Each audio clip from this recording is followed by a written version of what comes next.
Hello friends. तो दोबारा आप लोगों का you are most welcome in my EMSP YouTube channel. जैसा कि मैंने कल बताया था कि हम दोबारा बौद्ध धर्म के जितने भी संबंधित बचे हुए शेष हैं नेक्स्ट वीडियो में पढ़ेंगे। तो without any further delay let's start your lesson. तो शुरू करते हैं। तो मैंने जैसा कल बताया था कि बौद्ध धर्म गौतम बुद्ध के मरने के बाद दो भागों में बंट गया। तो यहाँ से भी क्वेश्चन बनता है कि किस संगीति में बौद्ध धर्म दो भागों में बंट गया। तो जवाब होगा आपका चतुर्थ संगीति। जवाब होगा आपका चतुर्थ संगीति, जो कुंडल वन में हुआ था, जैसा कि मैंने बताया था। तो हम यहाँ पे बात करेंगे कि जब दो भागों में बटा तो उन दोनों भागों का नाम था, एक का नाम था हीनयान और एक का नाम था महायान। जैसा कि मैंने बताया था, महायान शाखा से ही संबंधित थे कनिष्क। महायान शाखा से ही संबंधित थे कनिष्क। तो हम लोग देखते हैं कि आखिर में हीनयान में क्या था और महायान में क्या था। तो सबसे पहले हम जानते हैं कि महायान शाखा में कौन कौन सी विशेषता थी। तो महायान शाखा तब निर्माण हुआ, महायान शाखा का निर्माण तब हुआ जब गौतम बुद्ध ने इस दुनिया को छोड़ दिया। मतलब ये कि इस हीनयान शाखा की स्थापना खुद स्वयं गौतम बुद्ध ने ही की थी, और गौतम बुद्ध के मरने के बाद जो शाखा उत्पन्न हुई उसको महायान शाखा कहा जाता है। तो उसके बारे में भी हम लोग देखेंगे कि महायान शाखा में कौन कौन सी चीज़ें हैं। तो हम बताएंगे या हम जानेंगे कि गौतम बुद्ध को कौन सी शाखा देवता के रूप में मानती है, यानी देवी तुल्य रूप में कौन सी शाखा गौतम बुद्ध को मानती है। तो आपका जवाब होगा महायान शाखा, महायान शाखा।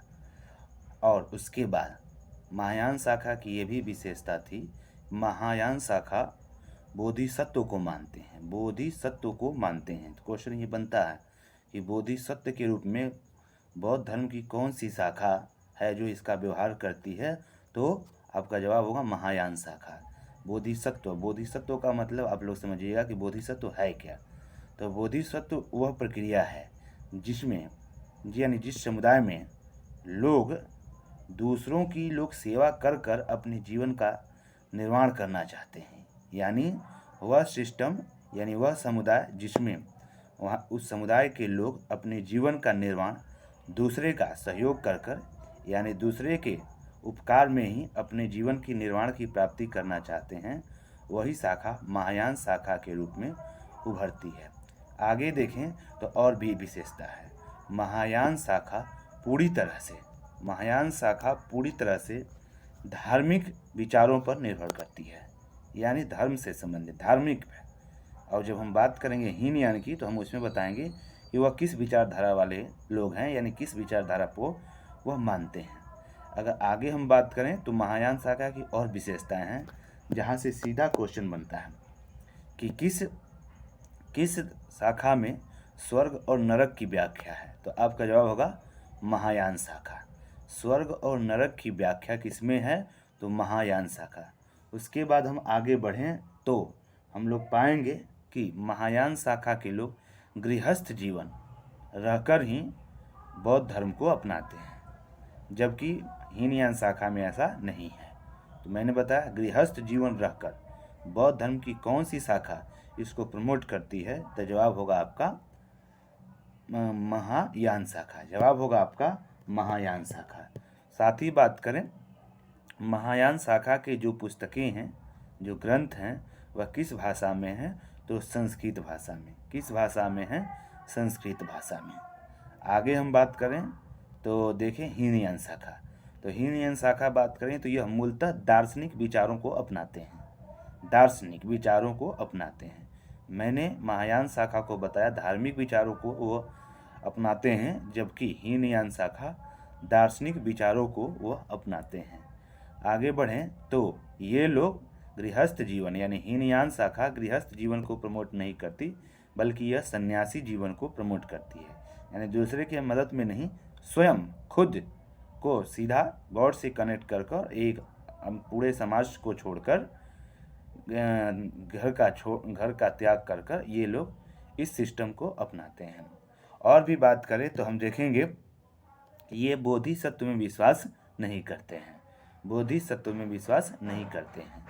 आगे हम लोग देखें, हीनयान शाखा की जो पुस्तकें हैं वह पाली भाषा में है। क्वेश्चन बनता है कि बौद्ध धर्म के किस शाखा की पुस्तकें पाली भाषा में हैं, तो जवाब होगा हीनयान शाखा, जवाब होगा हीनयान शाखा। आगे अगर हम बात करें तो पाएंगे कि हीनयान से संबंधित एक महत्वपूर्ण जो विशेषता थी, तो हीनयान की जो पुस्तक है, यानी हीनयान से संबंधित जो विश्वास हैं किस भाषा में है, तो पाली भाषा में। किस भाषा में है, तो पाली भाषा में। जिस प्रकार मैंने बताया था कि बौद्ध धर्म में 3 पिटक हैं, सूत पिटक, विनय पिटक और अभिधम पिटक। तो सूत पिटक की कुछ विशेषता भी है, जैसे पूर्व जन्म की गौतम बुद्ध की जो कथाएं हैं वह किस पुस्तक में लिखी गई है, तो आपका जवाब होगा सूत पिटक। यानी गौतम बुद्ध की पूर्व जन्म की कथाएं किस पुस्तक में वर्णित है या किस पिटक में वर्णित है, तो जवाब होगा आपका सूत पिटक। यहीं से एक क्वेश्चन और बनता है कि किस पुस्तक को या किस पिटक को बौद्ध धर्म का इंसाइक्लोपीडिया कहते हैं, तो आपका जवाब होगा सूत पिटक। बहुत ही महत्वपूर्ण क्वेश्चन है कि बौद्ध धर्म की किस पुस्तक को इंसाइक्लोपीडिया कहते हैं, तो जवाब होगा आपका सूत पिटक। आगे बढ़ें तो हम पाएंगे कि गौतम बुद्ध ने पंच सिद्धांत भी दिया था, यानी पंचशील का सिद्धांत दिया था। तो गौतम बुद्ध के पंचशील का सिद्धांत किस पुस्तक में है, तो छंदोग्य उपनिषद। किस पुस्तक में है, छंदोग्य उपनिषद। आगे हम बढ़ें तो बौद्ध धर्म से संबंधित कुछ शब्द भी हैं जहाँ से क्वेश्चन बनते हैं। तो उस क्वेश्चन इसके अंतर्गत जो पहला शब्द आता है उपसंपदा। बौद्ध धर्म में उपसंपदा क्या है, तो बौद्ध धर्म में शामिल होने की स्थिति को उपसंपदा कहा जाता है। बौद्ध धर्म में शामिल होने की स्थिति को उपसंपदा कहा जाता है। क्वेश्चन यहाँ से भी बनता है कि बौद्ध धर्म में शामिल होने के लिए न्यूनतम उम्र कितनी रखी गई है, तो 15 साल। न्यूनतम उम्र कितनी रखी गई है, तो 15 साल। अगर आगे बढ़ें तो बौद्ध धर्म में कुछ समय के बाद महिलाओं को भी शामिल किया गया। शुरू में महिलाएं शामिल नहीं थी, लेकिन बाद में गौतम बुद्ध ने जो है कि शामिल किया महिलाओं को। क्वेश्चन आपसे रहेगा कि आपको बताना है कि गौतम बुद्ध ने अपने धर्म में महिलाओं को शामिल करने का विचार किसके कहने पर बताया था, ये आपसे रहेगा क्वेश्चन। अब बताइए इसका जवाब क्या होगा। आगे बढ़ें तो बौद्ध धर्म से संबंधित एक और शब्द है, उस शब्द को बोलते हैं संबोधि। उस शब्द को बोलते हैं संबोधि। तो संबोधि क्या है, तो गौतम बुद्ध यानी बौद्ध धर्म से संबंधित गौतम बुद्ध के ज्ञान प्राप्त होने की घटना या स्थिति को ही संबोधि कहा गया है। क्या कहा गया है, संबोधि कहा गया है। उसी तरह से हम आगे बढ़ें तो एक और शब्द निकल के आता है जिसको हम कहते हैं अनुसावन।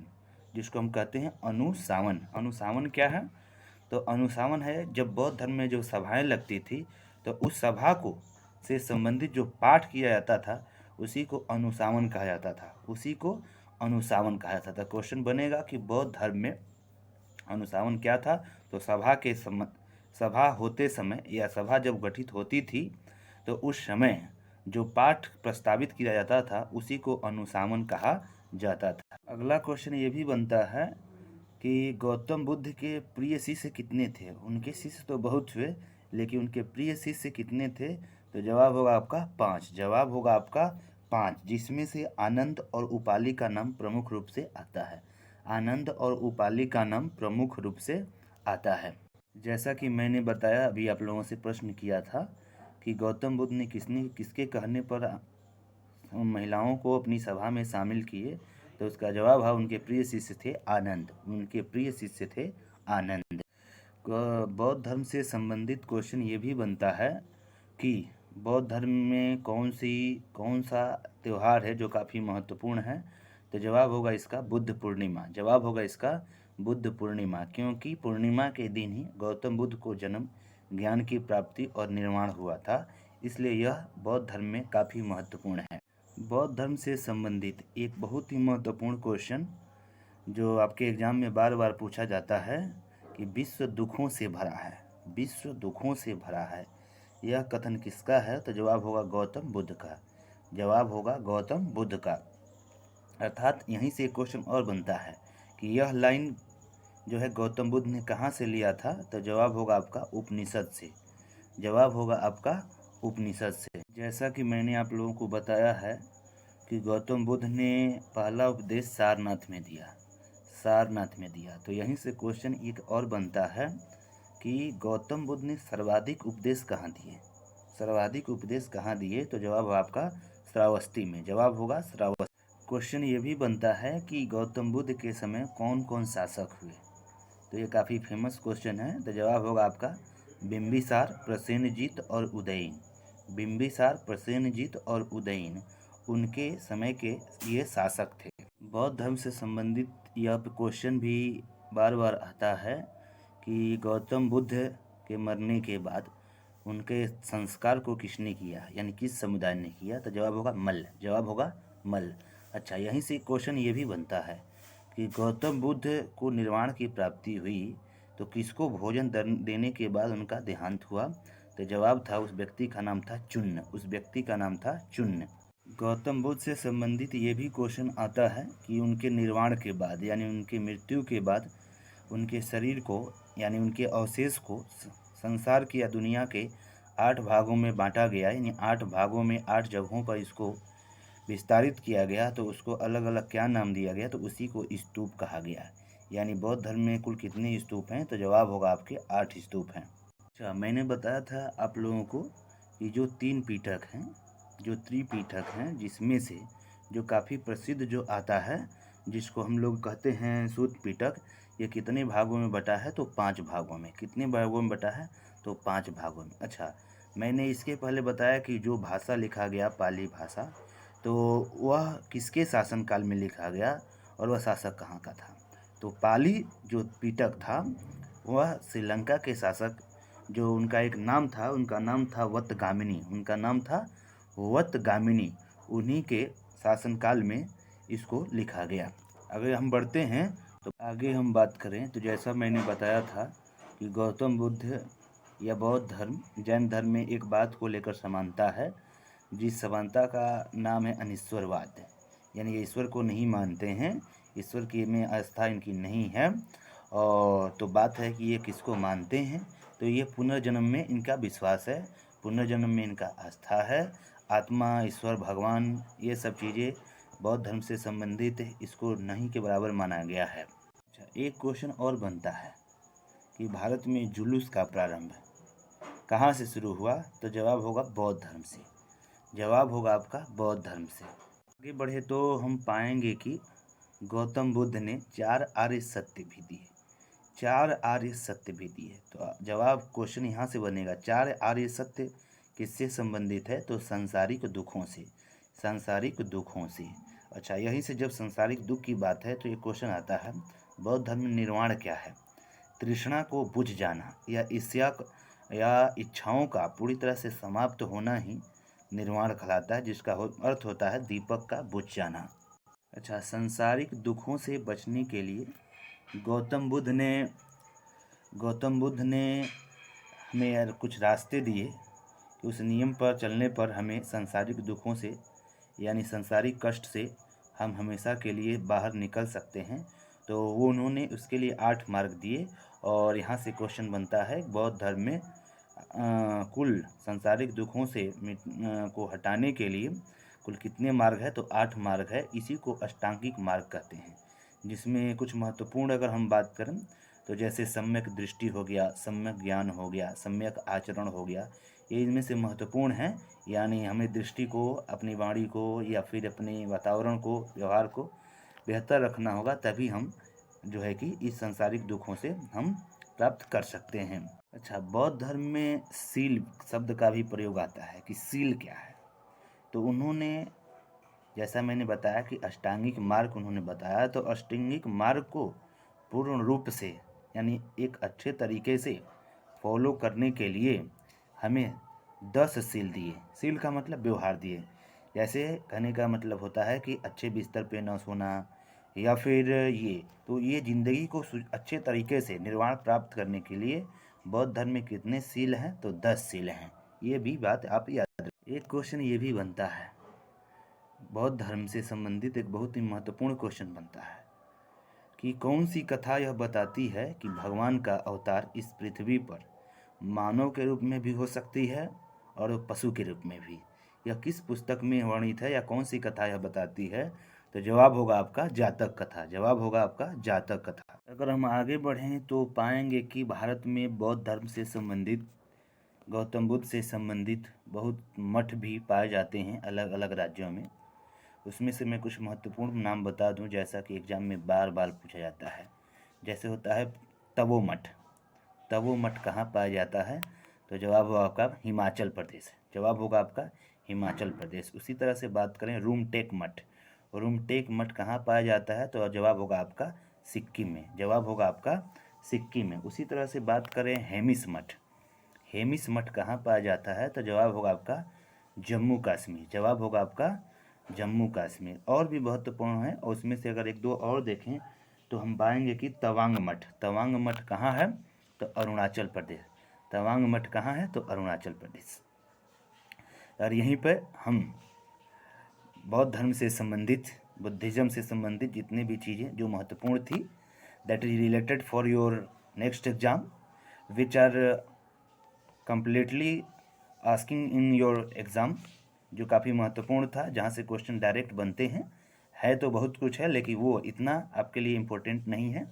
सो that's all, meet you next class, meet you in next video, that's all, bye, जय हिंद।